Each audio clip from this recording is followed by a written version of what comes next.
আপুনি কম্পিউটাৰৰ কীবোৰ্ডত এই F1, F2, F3 আদি ফাংচন কিজবোৰটো দেখিছেই চাগে কিন্তু এই কিজবিলাকৰ কোনটোৱে কি কাম কৰে জানেনে বাৰু যদি জানিব মন আছে বা নতুন কিবা শিকিব মন আছে তেন্তে ভিডিওটো আগলৈ চাই থাকক এই বাটনছ বিলাকত যে F1, F2, F3 আদি আছে ইয়াত F মানে হল ফাংচন 1 ফাংচন 2 ফাংচন 3 এনেকে F12 মানে ফাংচন 12 কে দিয়া আছে সো আমি 1 বাই 1 জানিম এইবিলাকৰ কাম কি ফাংচন কিজবিলাকৰ প্ৰথমটো হল F1 বেসিক্যালি F1 ৰ কাম হল হেল্প মেনু ওপেন কৰা যদি মই ক্ৰোম ওপেন কৰি F1 প্ৰেছ কৰো দেন ক্ৰোমৰ হেল্প মেনু ওপেন হৈ যাব ঠিক এনেকে মাইক্ৰোসফট ওয়াৰ্ড এক্সেল আদি সফটওয়্যাৰবোৰতো F1 প্ৰেছ কৰিলে হেল্প মেনু ওপেন হৈ যাব ঠিক এনেদৰে ডেস্কটপত F1 প্ৰেছ কৰিলেও হেল্প মেনু উইন্ডো এটা ওপেন হৈ যাব Next F2 কাম হৈছে ৰিনেম কৰা জেনাৰেলি আমি কিবা ফাইল ৰিনেম কৰিবলৈ ফাইলটো সিলেক্ট কৰি ৰাইট ক্লিক কৰি দেন ৰিনেমত ক্লিক কৰিব লাগে তেতিয়াহে আমি ফাইলটো ৰিনেম কৰিব পাৰো বাট F2 কিৰ জৰিয়তে সিম্পলি ফাইলটো সিলেক্ট কৰি জাস্ট F2 প্ৰেছ কৰিলে ৰিনেম কৰিব পৰা হয় F2 প্ৰেছ কৰাৰ লগে লগে আপুনি দেখিব পাৰিছে যে নামটো সিলেক্ট হৈ গৈছে নাও যি নাম দিব বিচাৰে সেইটো টাইপ কৰি এন্টাৰ প্ৰেছ কৰিলে ফাইলটো ৰিনেম হৈ যাব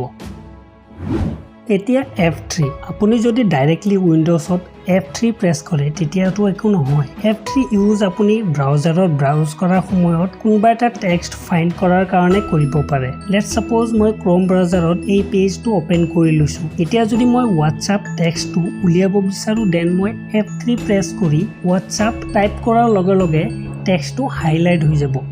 ইয়াৰ বাহিৰে আপুনি মাইক্ৰোসফট ওয়াৰ্ডত টেক্সটবোৰক আপাৰ কেস লোৱাৰ কেস কৰিব কাৰণে F3 ব্যৱহাৰ কৰিব পাৰে পেৰাগ্ৰাফটোক সিলেক্ট কৰি শিফট কিৰ লগত মানে শিফট কি প্ৰেছ কৰি ধৰি ৰাখিব দেন যদি F3 প্ৰেছ কৰে তেতিয়া পেৰাগ্ৰাফটো আপাৰ কেস হৈ যাব আৰু যদি F3 দুবাৰ প্ৰেছ কৰে দেন লোৱাৰ কেস এণ্ড F3 তিনিবাৰ প্ৰেছ কৰিলে সেন্টেন্স কেস এই তিনিটা মোড ইউজ কৰিব পাৰিব শিফট আৰু F3 ৰ জৰিয়তে Next F4 Basically Alt-ৰ লগত F4 প্ৰেছ কৰি ওপেন হৈ থকা সফটওয়্যাৰ বা প্ৰগ্ৰাম এটাক ক্লোজ কৰিব পাৰিব ইয়াৰ বাহিৰে ডেস্কটপত যদি Alt+F4 প্ৰেছ কৰে দেন এটা উইন্ডো পপ আপ হ'ব যত ওকে কৰিলে শাটডাউন আৰু ইয়াত ড্ৰপ ডাউনৰ পৰা স্লিপ বা ৰিস্টাৰ্ট কৰিব পাৰিব মানে শাটডাউন কৰিবলৈ সিম্পলি Alt+F4 প্ৰেছ কৰি এন্টাৰ প্ৰেছ কৰিলে হ'ব এতিয়া F5 ৰ ইউজটো আপুনি জানেই চাগে F5 ৰ ব্যৱহাৰ কম্পিউটাৰ ৰিফ্ৰেছ কৰাৰ কাৰণে কৰা হয় আমি যে ডেস্কটপত ৰাইট ক্লিক কৰি ৰিফ্ৰেছ কৰো সেইটোৱে সিম্পলি F5 প্ৰেছ কৰি ডাইৰেক্টলি কৰিব পাৰি নেক্সট F6 ৰটো ইমান বেছি ডাঙৰ কাম নাই বাট তথাপিও ল্যাপটপত F6 প্ৰেছ কৰিলে ভলিউম কমে মানে ডিক্ৰিজ হয় ইয়াৰ বাহিৰে তলৰ টাস্ক বাৰত যোনকেইটা অপচন আছে সেইকেইটা সিলেক্ট কৰিবলৈ F6 ৰ ইউজ কৰিব পাৰি তাওক মই F6 প্ৰেছ কৰিছো আৰু টাস্ক বাৰক ষ্টাৰ্ট মেনু সিলেক্ট হৈছে আকৌ প্ৰেছ কৰি নেক্সট মানে সাৰ্চ মেনু সিলেক্ট কৰিব পাৰি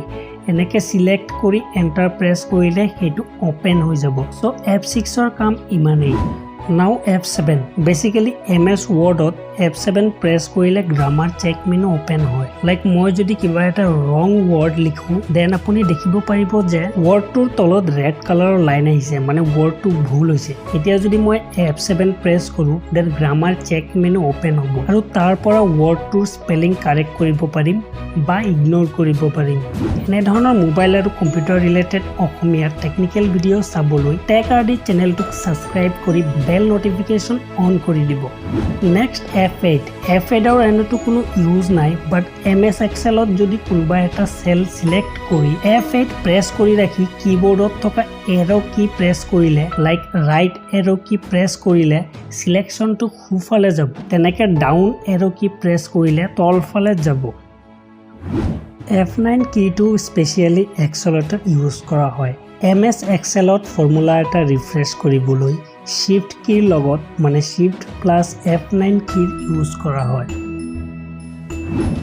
F10 কম্পিউটাৰত ডাইৰেক্ট যদি আমি F10 প্ৰেছ কৰো তেতিয়াটো একো নহয় বাট শিফটৰ লগত যদি F10 প্ৰেছ কৰো তেতিয়া মাউসত ৰাইট ক্লিক কৰিলে যোনটো মেনু ওপেন হয় এটোৱে ওপেন হ'ব ইয়াৰ বাহিৰে F10 ৰ বেলেগ একো কাম নাই F11 বেসিক্যালি প্ৰগ্ৰাম এটাক ফুল স্ক্ৰীন আৰু ফুল স্ক্ৰীনৰ পৰা এক্সিট কৰিবলৈ F11 কীৰ ইউজ কৰা হয়। এতিয়া লাষ্ট কিটো হ'ল F12 ডকুমেন্ট বা প্ৰজেক্ট এটা সেভ এজ কৰিবলৈ F12 কীৰ ব্যৱহাৰ কৰা হয়। এক্সাম্পলৰ কাৰণে MS Word ওপেন কৰি ফাইল অপচনত যোনটো সেভ এজ দেখিবলৈ পায় বেসিক্যালি সেইটোৱে F12 প্ৰেছ কৰিলে সেভ এজ কৰিব পাৰি।